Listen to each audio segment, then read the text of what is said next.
Welcome back. May 30th, 2025, the year of our baseball lord.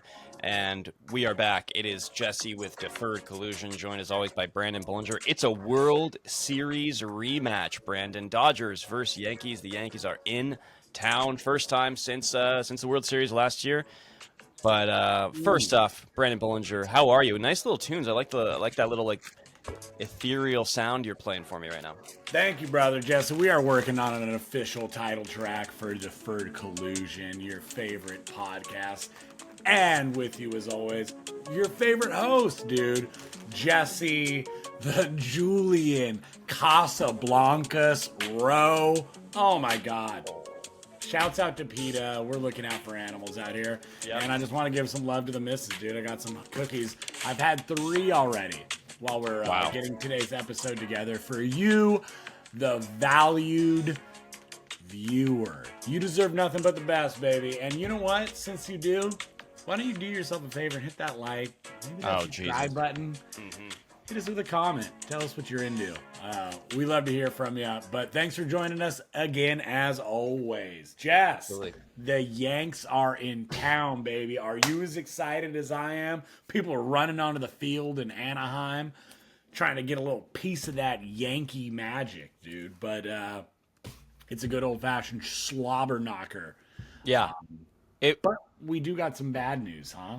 Yeah, we do have some bad news. You know, it's funny when the Yankees would come into town. It was always fun. It was always like this thing where it so rarely happened. The Dodgers would play the Yankees. It was always this excuse me, this big special event. And now, you play every team each year, so it's not as it's not as special as it used to be. Obviously, the World Series was very special, but it's still it's exciting to have them in town and to have the rematch. But we're gonna get to that because we do have to cover. Can I just say something to that? Yeah. Just about teams playing each other. I think it's I get fired up about it, to be honest with you. I like that it's every year. I know what you mean, because there could be a 3-year gap sometimes between you might, play a team and they kind of just seem over there in the AL Central or some shit. Some far away, nowhere, fucking where even is Ohio, dude? I don't know. I think it's kind of exciting. I like seeing all those road unis, you know what I mean? I like seeing my guys in all the different stadiums. Big league stadiums, that is. I can deal without the minor league. Bull. God bless you. Excuse me. I'm sorry. But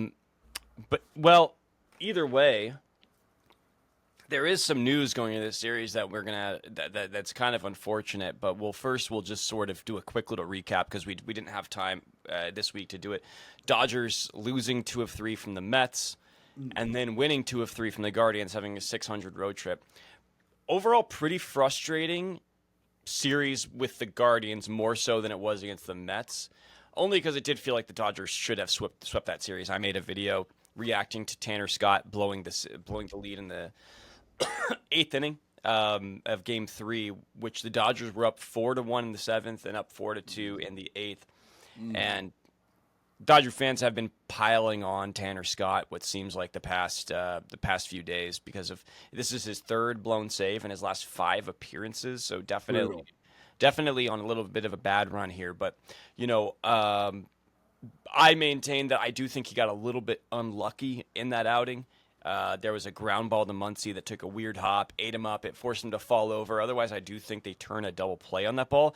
It ends up them getting no outs, and then obviously the wheels came off, and then he blows a save. Vesia comes in, gives up the 3-run homer, and the rest is history. But just are you on the Tanner Scott panic button bandwagon right now? Or are you concerned with what you've seen from him recently?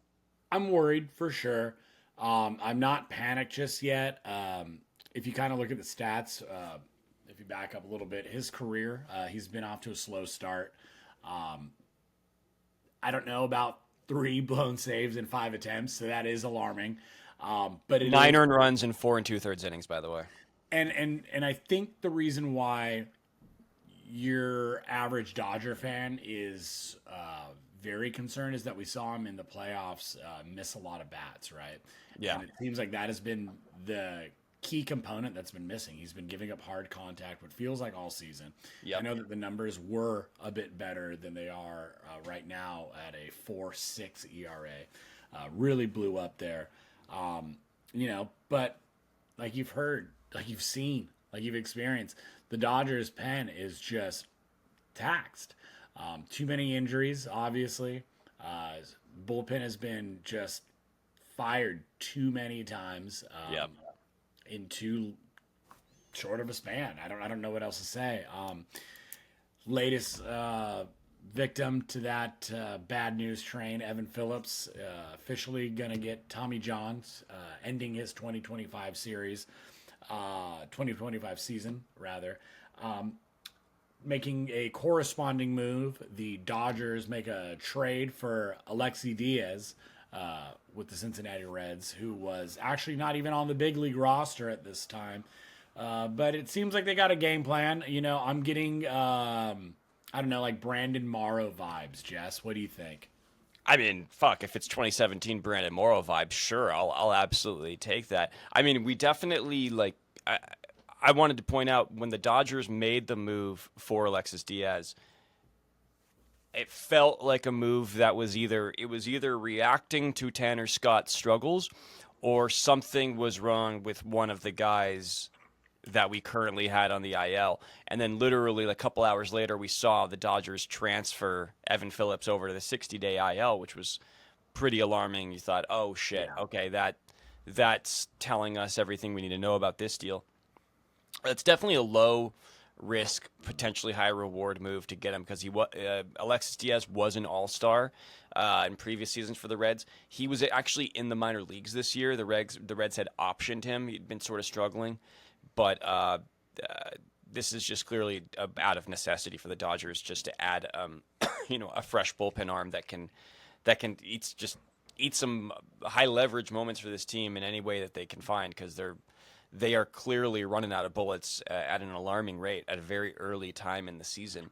And, with Tanner Scott in particular, I'd have to imagine he will turn it around. He's going to be much better by the end of the season, I do believe, because he was actually pretty good leading up until, 3 or 4, 5 appearances ago. He was actually on a pretty nice little run, having a decent, very well. Yeah, he was around like a low 2s ERA. He was actually pitching pretty well, and it just ballooned over the past few outings, and that's really sort of made his season look terrible, and that's where all the frustration has come from Dodger fans. But I do think that this course will right itself. The ship will right itself, but yeah, they're gonna need some extended outings from the starting pitching ASAP, because you can't expect this to be sustained for a long period of time, and we're not even a quarter of the way through the season yet.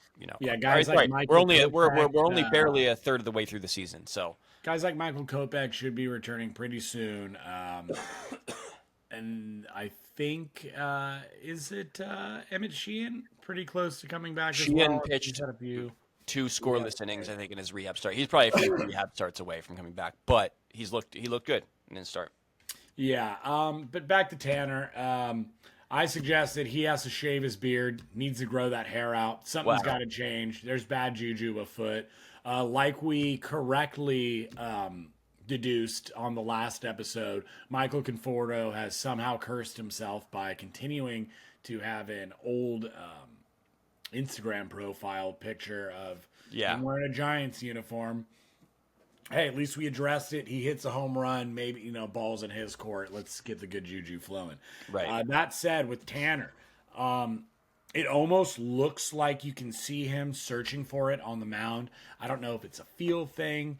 I don't know if it's a confidence thing. I don't know if it's just maybe he's tired right now and he's not used to, being trotted out so often with the Marlins, I know he's with the Padres, but he is paid like a guy who should be trotted out, which I think definitely is right. how the Dodgers have been using him. And this is just a classic point as to why Andrew Friedman has been so hesitant to give out those big multi-year contracts to relievers, because you just can't expect you just don't know what to expect. These guys are relievers for a reason, I guess is the way to put it. Mm-hmm. There's no you expect a certain level of production when you give a contract to a guy like Garrett Cole or to a guy like Yoshinobu Yamamoto.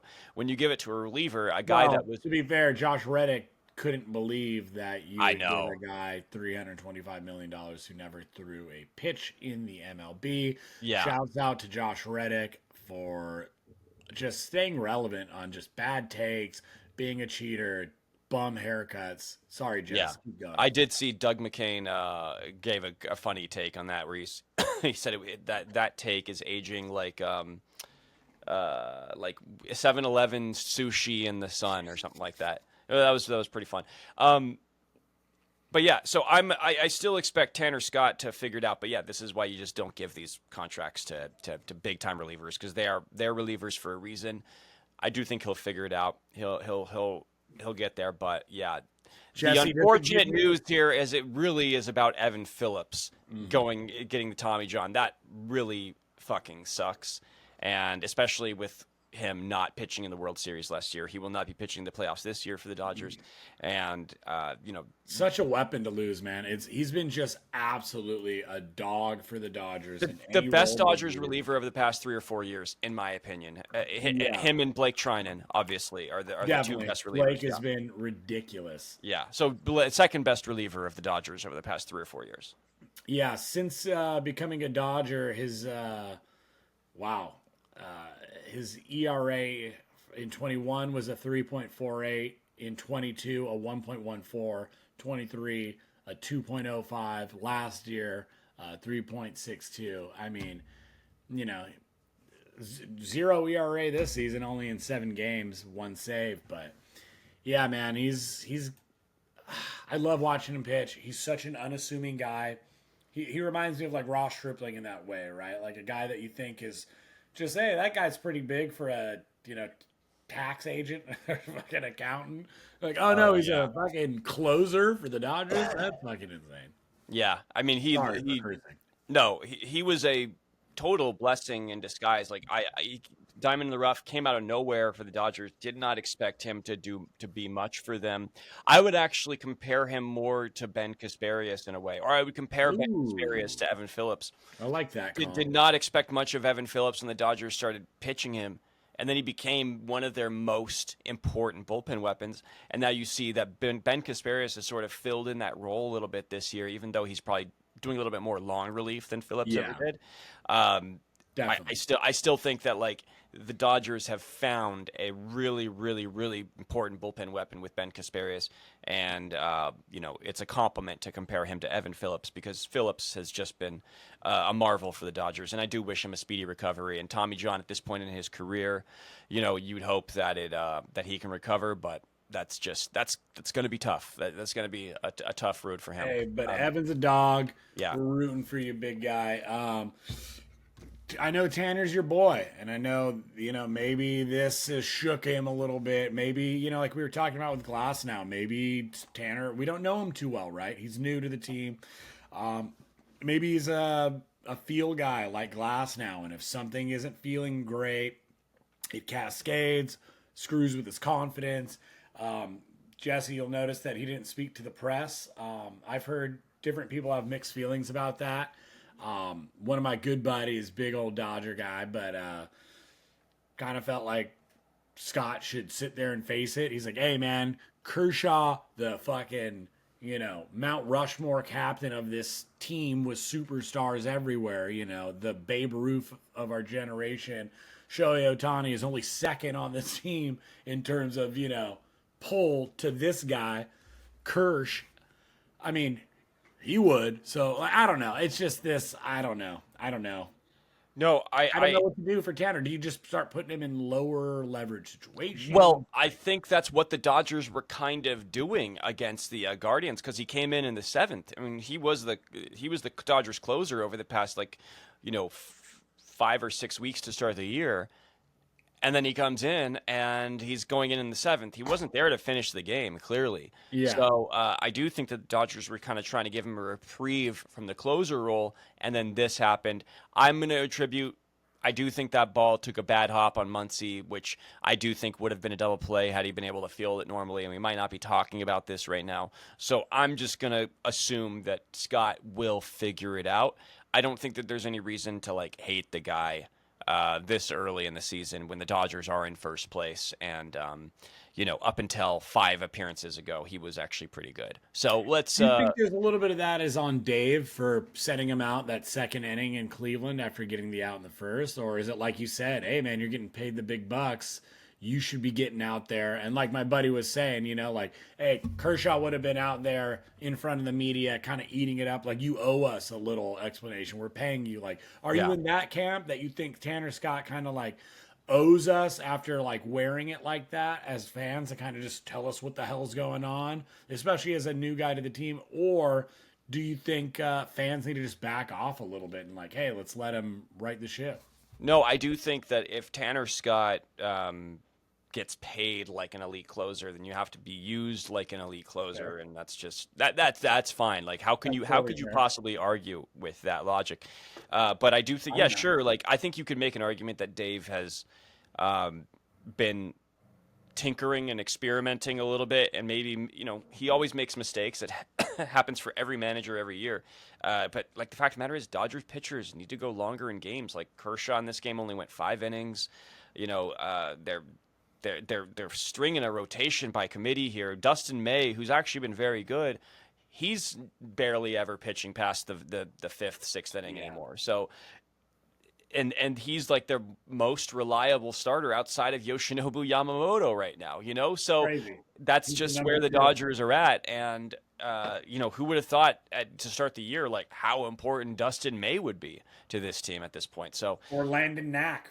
Yeah, and like, this team's going to look so different in 2 months that we just have to hope that we can right the ship in that time, stay afloat, and just keep winning, because it doesn't look like Snell and Glasnow are coming back anytime soon. But time will tell. But we did see Tanner Scott's son, Shohei Ohtani, got in his own bullpen session while in Queens at Shea Stadium, or Citi Field, sorry.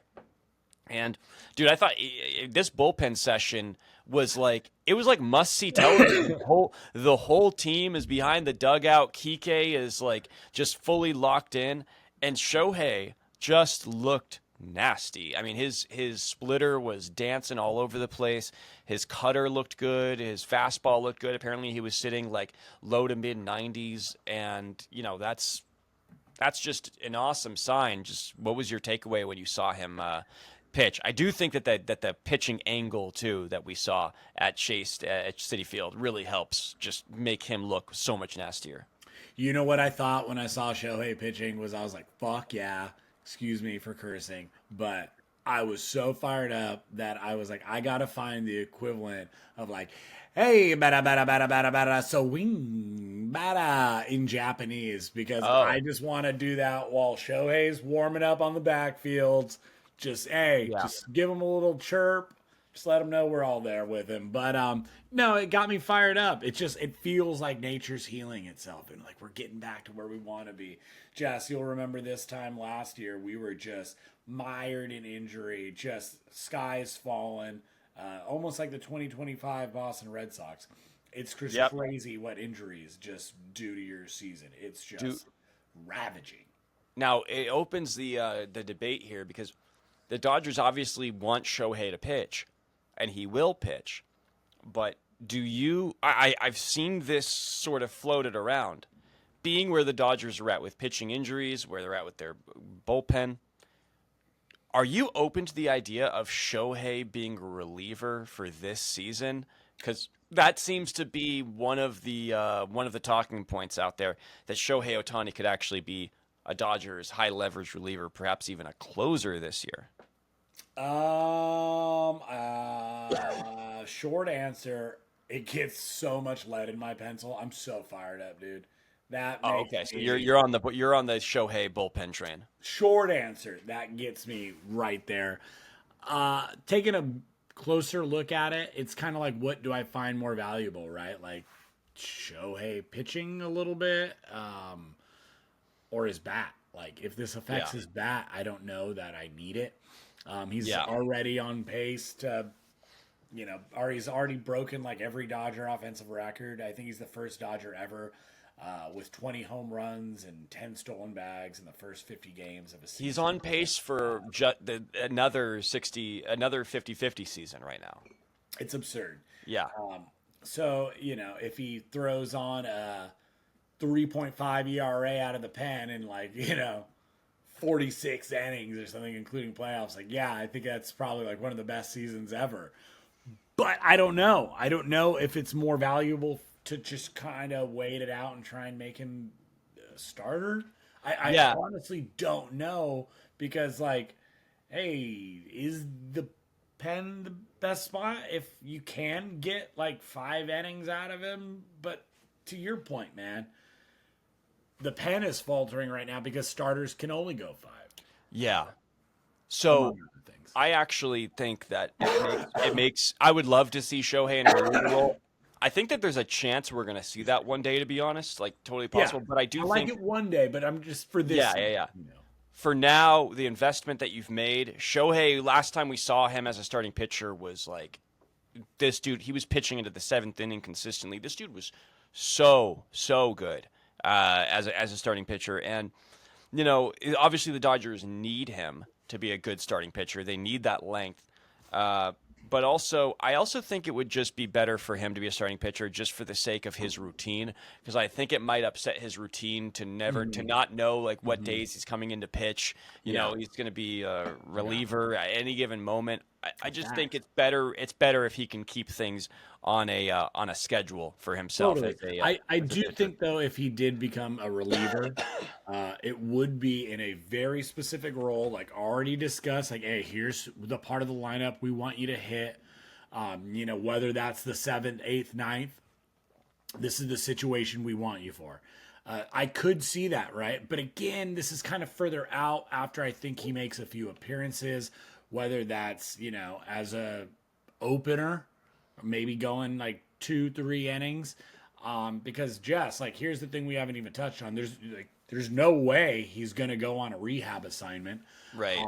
You can't pull him out of this lineup, not in this, highly contested NL West. No. Which, by the way, Jesse, fun little factoid for you today. The NL West is the leadingest division in all of baseball in pitchers' injuries. I believe there is something like 17 starting pitchers in the NL West on the injured list right now, and 13 relief pitchers. And God, it feels like all of them are Dodgers. That's what I was about to say. I actually feel just based on how many injuries we see the Dodgers have, I almost feel like that number's a little low across the division, because the Dodgers probably have 50% of them. Jesse, they're starting to call the NL West the graveyard of arms, dude. It's where all pitchers go to die, dude. The elephant graveyards, Yeah. Well, either way, Dodgers will get Shohei. Shohei's gonna pitch this year, and it's gonna be as a starting pitcher. But Shohei closing out a playoff game does sound pretty fucking dope. Pretty dope. Jess, our boy Kirsch started the other day. Yeah. Got lit up a little bit, gave up a run in the first, settled down though, and got 5 crucial innings. I know we've been complaining about the Dodgers starters not making it into the 6th or later, but every inning counts right now. And for King Kirsch to give us 5 was huge. Jess, he did get a little. There was 5 balls hit off of him that had 100+ mile an hour exit velocity, in the first inning and 2/3 or something, and then he really settled down and pitched pretty well. Sorry, go ahead. Yeah, it seems like he was. We were texting through a little bit. I was on the job site, so I was only listening to the game on the radio, but did watch highlights afterwards. He did start working in that splitter effectively. He threw a lot of them. He threw a lot of splitters. Yeah, I'm like, that is your boy just hanging with Yosh, hanging with Shohei, just working on that split. And I'm like, dude, call me crazy, but I see the patchwork of something special. Yeah. I know the peripherals are still pretty bad, but I think that we could be looking at Kershaw, going into his I don't know, maybe his 7th or 8th or so game and snapping out a gem. I could really see him kind of figuring this out, even with the diminished velocity, sitting at like 89, 90. I think he can still get that slider working because we really haven't seen the slider working. This was another start where It the was slider flat. looked flat. It was flat. And I think he's just got to kind of find it again. And look, dude, this is a guy that hasn't pitched in a year and a half, 2 years basically, since 23 postseason, Right. It's midway through, or, a third of the way through 25. I think there is some good innings, some quality innings still in that arm. And dude, call me crazy, but I'm calling it now. There's going to be a big shift in his, I don't know, arsenal in the next few starts. And I think it's going to all start with that slider finally clicking and then working that splitter off of that slider. And I think it's going to be a new look. It's going to give him a new swing and miss pitch, which is just crucial. And that's another out pitch on a ball that's moving differently than the slider. And we know what happened the last time Kershaw added a pitch to his arsenal. He became a first ballot Hall of Famer with that slider. So this splitter, I think, could be the start of something special, Jess. And that's my fucking blue collar take of the day.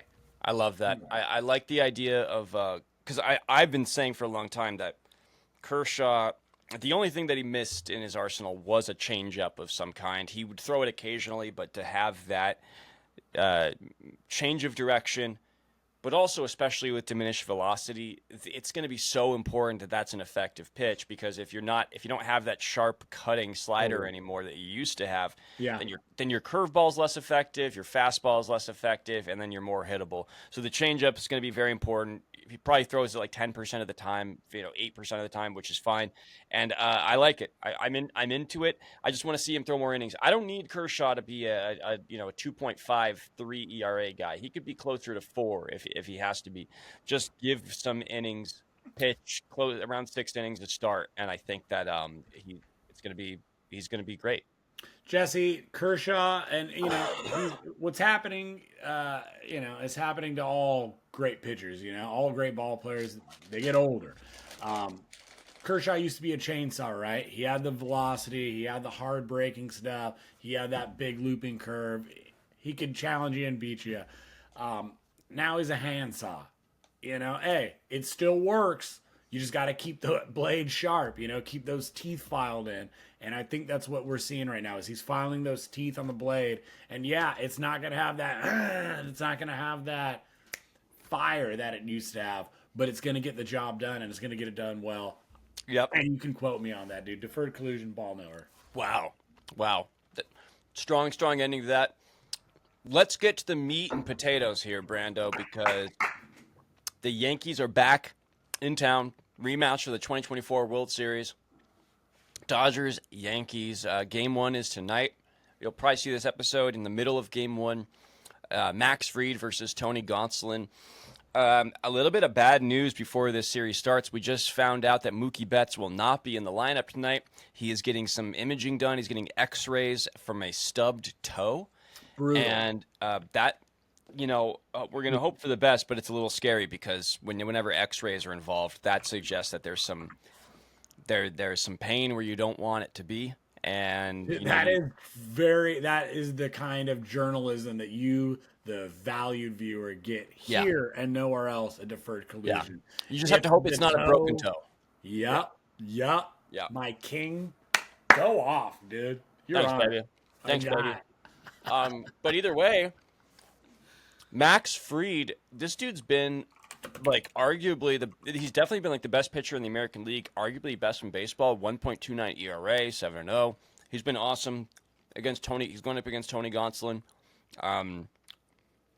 What are you expecting from tonight's matchup here, Brando? Dude, you're not gonna believe it, but I'm looking for a Catman to keep filing those blades on the saw. Okay. Honestly, I think Gonsolin has showed some flashes of greatness still. He's still got some swing and miss. Hasn't quite put it all together in a full start yet. Has given up a couple hard hit balls on some I don't know, just maybe stuff not coming out of the hand right, maybe just bad location. Uh, Hard to tell when a guy's still so fresh off of a TJ. Or was it TJ that Gonsolin had, right? Yeah, Okay. yeah, Sorry, dude, so many guys with TJ or I know. shoulder or, like, impingements. I don't even know. But I've been a Max Fried guy for a long time now, and it's just kind of no surprise to me that he is the best pitcher in the AL right now. Maybe the best pitcher in baseball in 2025.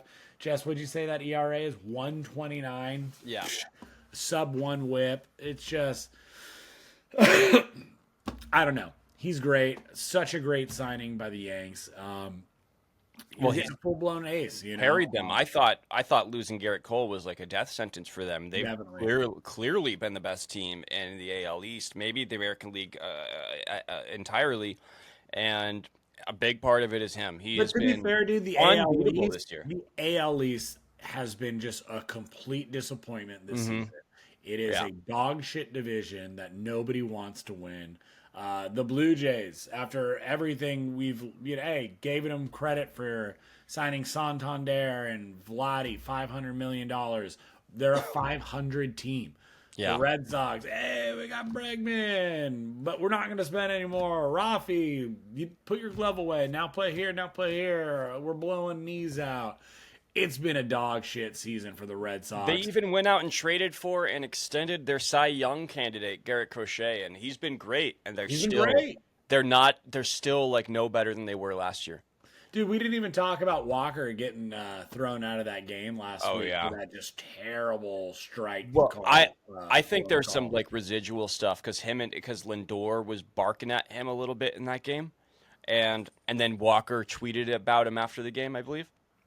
You know what I There, love about that, dude? there's some residual World Series stuff or playoff stuff from last year going on because remember Walker struck out Francisco Lindor in the NLCS, and then he was calling him a motherfucker as he walked off the field. So I think that there's still some residual beef there. One thing that is fun about players you love going to different teams is it's almost like a character from a show you like getting their own spinoff.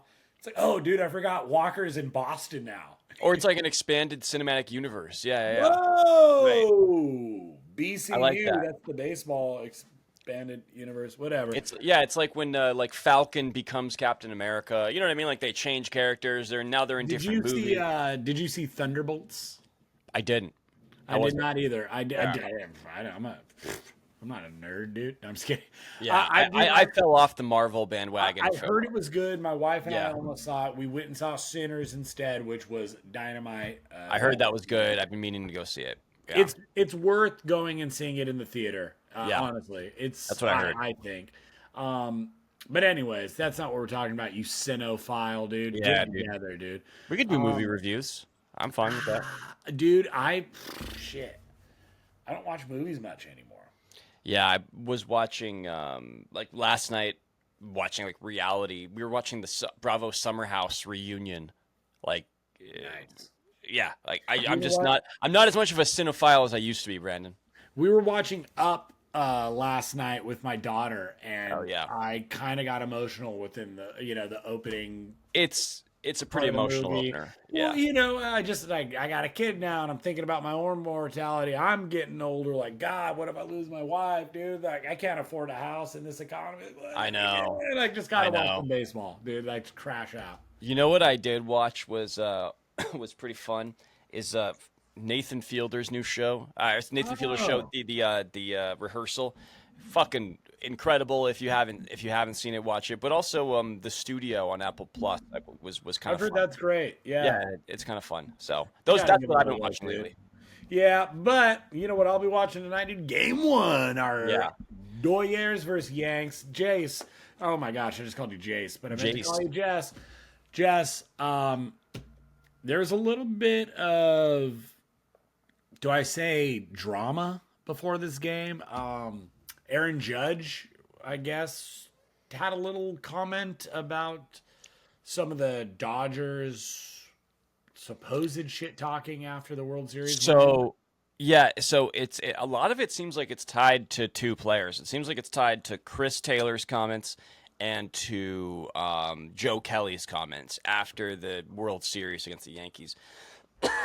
Judge didn't really say anything all that controversial here, but he did kind of like take a veiled shot at the source of the trash talking that was coming from the Dodgers after the World Series, because he Judge was basically pointing out that it wasn't any of like the big elite names in the Dodgers that were trashing the Yankees. It was guys like Chris Taylor and Joe Kelly, who neither one of those guys are even on the team anymore. So this is what Aaron Judge said.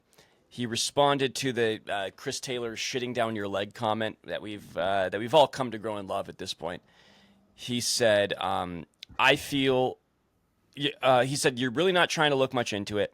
I feel like they're big-time players that played every day or played in the games. They didn't really say too much. It was a lot of the guys who really didn't do much. So I didn't pay too much attention to it. They can say what they want." And then he says, "When it comes down to it, we didn't win. If you win, you can say what you want. We didn't win. We kind of just got to take it on the chin and prepare yourself for next season." So I think I got to take on that. Yeah, he handled it well, but he definitely had a little veiled shot at I got to take on that. some of the Dodgers players. What you got? I think that it was as pillowy soft of a shot back at Taylor and Kelly and Honeywell or whoever else that, he's kind of dogging. Because as long as we're not talking about that drop ball in center field, who gives a shit? Hey, we lost, all right? We lost. We all lost, okay? Right. We all lost. It wasn't that drop ball, all right? It wasn't me not able to hit until game 5, Yeah, well, the first 3 games, I mean, he was absolutely brutal, and it probably cost them those 3 games how bad he was, to be perfectly honest. I agree with you, dude. Yeah. However, you don't get there without Judge. And, how's he doing this year, Jess? Look, yeah, everybody who wants to talk shit about him and his World Series performance, you cannot deny that this guy is probably the closest thing to Barry Bonds that we've had since Barry Bonds. He is unreal this season. He's chasing 400 to start the year. He's hitting 391. He has 18 homers, 47 RBIs. He's got a 1.227 OPS. He's on pace for another 50-plus homer, 120 RBI season, and he's hitting in the high. He's hitting barely under 400, dude. It's crazy. This guy is the greatest offensive force in baseball, and I say that knowing that Shohei Ohtani exists. He's incredible. He's absolutely incredible, and he definitely makes the rest of the Yankees lineup better. Because I was not expecting this to happen. I mean, you look at like what Goldschmidt is doing this year. You look at what Trent Grisham is doing this year. This is the Aaron Judge effect, man. I'm sorry. Those guys are not doing what they're doing without him. Belly's looking good. Yeah. This team, in my eyes, does not have as good of a lineup as the way that they have been performing to start this season. So that's just a credit to Aaron Judge. No, he's fantastic. Yeah, slugging 739, 488 on base percentage, 54 strikeouts, 38 walks, 47 ribbies, 18 homers, 2 triples, 14 doubles, 81 total hits. That's just crazy, dude. Dude, some guys, it's just crazy. It's the end of May. Yeah. It's the end of May. No, and Shohei's got 20 home runs. What am I talking about? That's cool. Yeah, Shohei became the first to hit 20, and I believe Judge has done it as the first to hit 20, like either 2 or 3 of the last 5 seasons. This is the first time he's the first to 20 in his career. But who do you think ends up with more home runs? That's a fun exercise. Who hits more home runs this year, Aaron Judge or Shohei Ohtani? I think Aaron Judge. I think that short porch in Yankee Stadium is just such a cheat code. And not to mention, we're talking about Shohei will be pitching, and I think that's going to inevitably impact his offense. But, Jess, you just hit me with a question, so let me fire one right back at you. Who do you think gets to 30 strikeouts first this season, Kershaw or Ohtani? Kershaw, easily. Yeah. King shit. I just wanted to make sure you were down with it, dude. Yeah. But to get back to Judge really quick. God damn it! I was just about to say something, and I've completely fucking. No, I'm blanking now. What the fuck, Brandon? I had something to say, and then you had your Kershaw question. God damn it! Was it about Game 2, Landon Mack No, versus Will Warren? no, I don't even remember. I don't remember what it was. Whatever. It doesn't matter. Is it about Ben Kasparius and the Ben Kasparius Club that you're in? No, but oh yeah, I do have my Ben Kasparius fan club thing right up here. I I don't love know if that. I don't know if you can actually see it on the. I can. That's why I brought it up. I actually just noticed it a Yeah. little bit ago. Oh, look at that. You got the whole. I thought it said Kasparius Club. That's all I No, can see on my end. but yeah, this is. I don't know what sort of barometer this is for the Dodgers early in the year, but oh, this is what it was. I'm sorry, Dodger. So Ron Washington walked Aaron Judge twice in the Angel series, Yeah, I saw that. and it was sort of like it was sort of rising like a debate about whether or not this is good or bad for baseball. A lot of the people saying it was bad for baseball, coincidentally, just happened to be Yankee fans, which makes a lot of sense. Do you see that as something that is bad for baseball, or do you see that as something that actually just makes Judge's legend like grow even more? I don't think it's bad for baseball because I think anything that makes it bigger is fun. Yeah. But yeah, I think it just adds to that Judgian legacy. But I mean, Jess, just to add on top of that, do you think that his legacy is just kind of, I don't know, tainted without a World Series? I don't want to say tainted because he's such a stud. But do you there's just people that will always dog him for not having that ring. We know with Yeah. Kershaw all too well. Well, obviously, it happens for any player where no matter how great you are, if you don't win a World Series, you're always going to be limited by it. But I do think more than anything, it will be for Yankee fans. I mean, like he's never going to be bigger than Derek Jeter in the Bronx if if he doesn't win multiple championships, no matter how great his stats are. And also being a guy that kind of got a late start in his career. I mean, he didn't really become like a big time player until his like late 20s, which now he's in his like almost mid 30s and he's a big guy.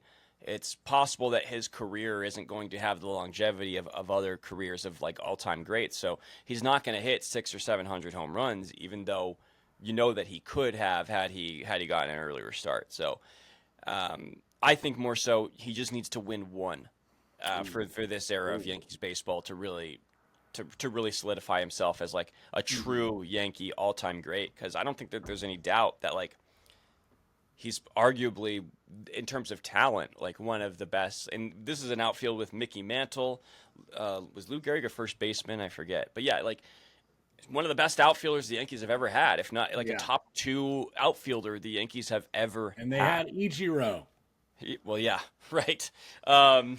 For legend, Yankee legend Ichiro Suzuki. So, I and you put him on like a I know a lot of people are doing their like MLB quarter century teams. He's arguably the best right fielder of the last 25 years. So Yeah.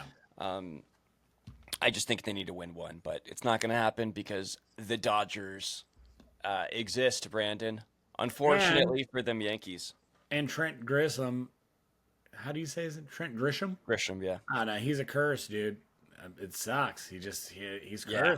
Oh, he's gonna unravel it for them at some point. He's had such a good season. It's Like, insane. crazy He good has season. such Yeah. a good year this year. It's Yeah. annoying. No, He's like it really he's like an all-star. I saw like an MLB Network guy doing like an all-star AL all-star list, and he had like Trent Grisham as a starting all-star, and so I'm just funny. and like the second baseman on the White Sox, Chase something, I forget his name. The like all-star lineup potentially sucks this year. By the way, like it's hard to like. It's hard to look at it. Like who's their first baseman? Is it Vladdy? Is it Torkelson? Goldschmidt. Goldschmidt, like a 40-year-old Paul I don't Goldschmidt. know. It's got to be Torkelson, dude. That's my guy. Spency. I think it's going to be Goldschmidt, though, because he's hitting like 340 or something. So Yeah, but he doesn't have the. What's power. his OPS, dude?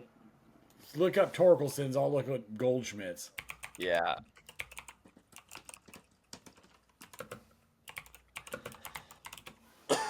Torkelson's is 864. Whoa, fuck. Goldschmidt's is $8.99. Okay, so yeah, Goldschmidt is probably the starting first baseman, and then your hold on, White Sox second baseman. I saw the MLB Network guy was saying that their second baseman was Miguel Vargas.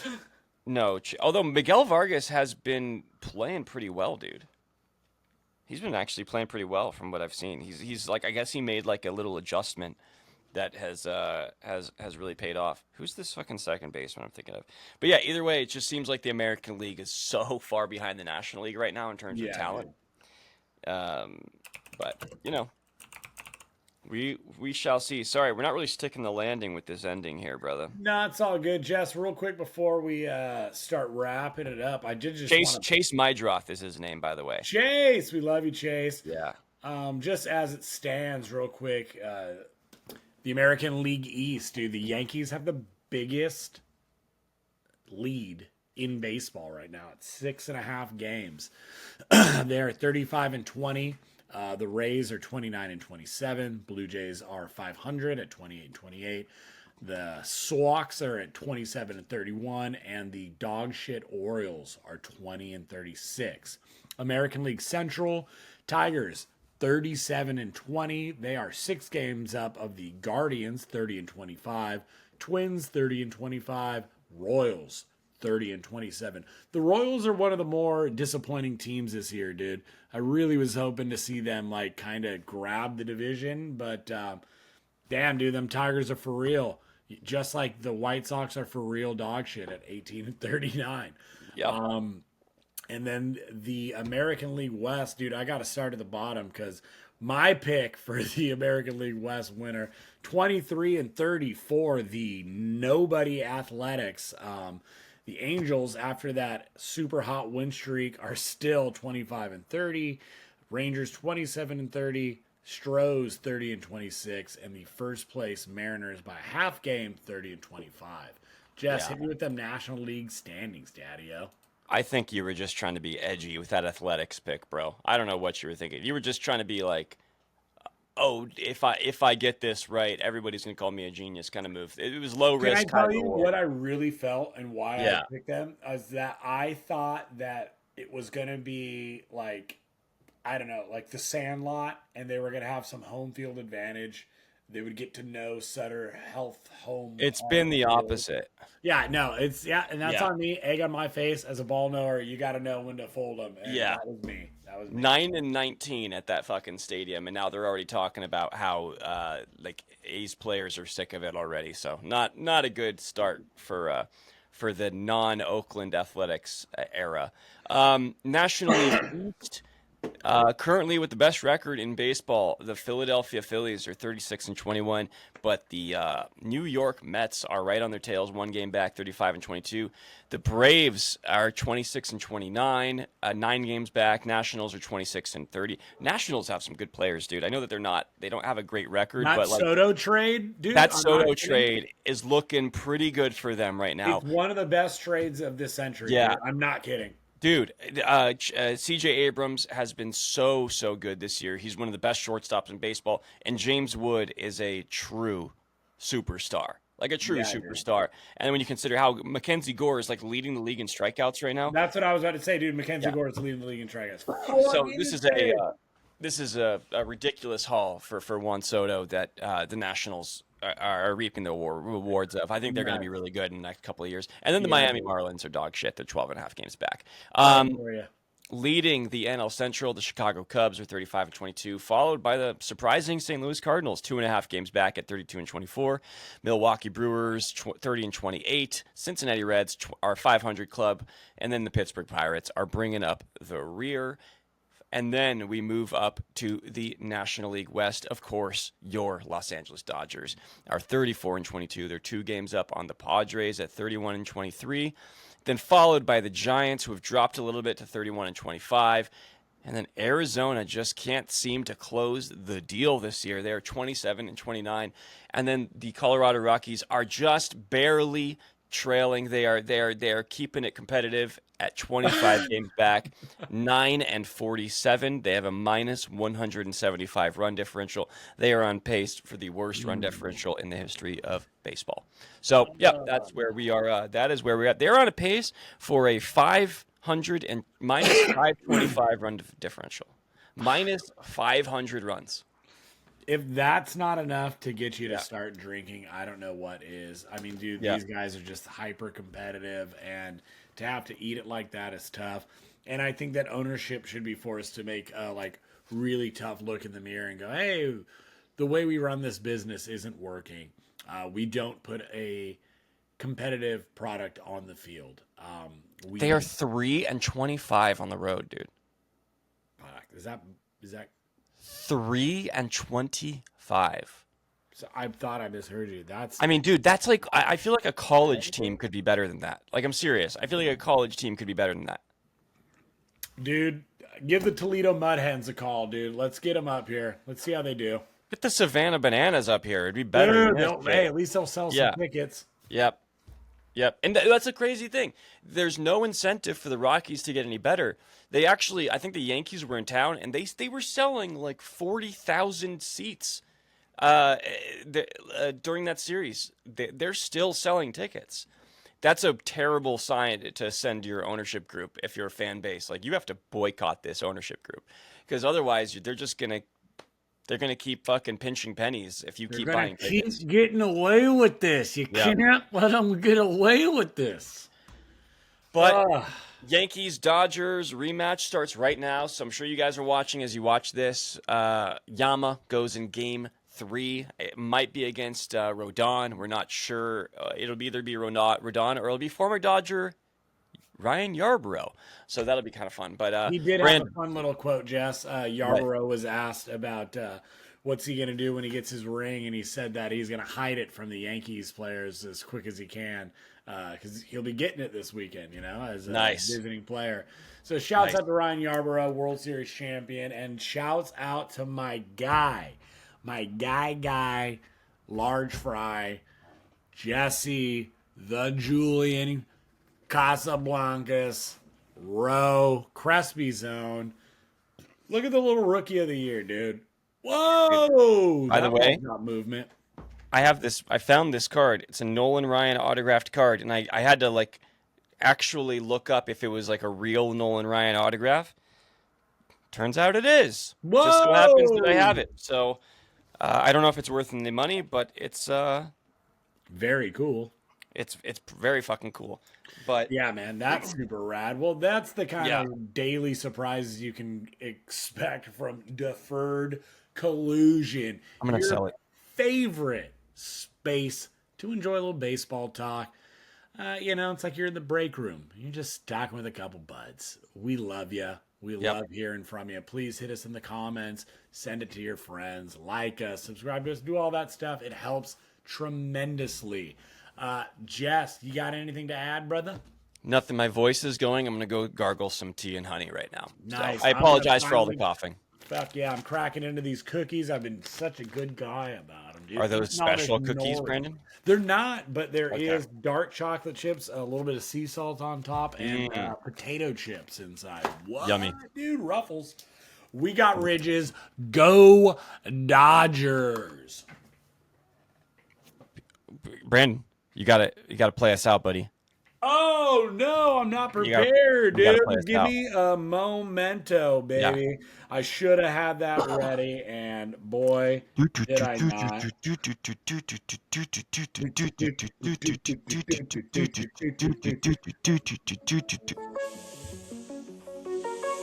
Everybody have a wonderful weekend. Go Dodgers. And always like, comment, subscribe, and share with your friends. And yeah, we just nailed this ending, Brandon. Perfect ending.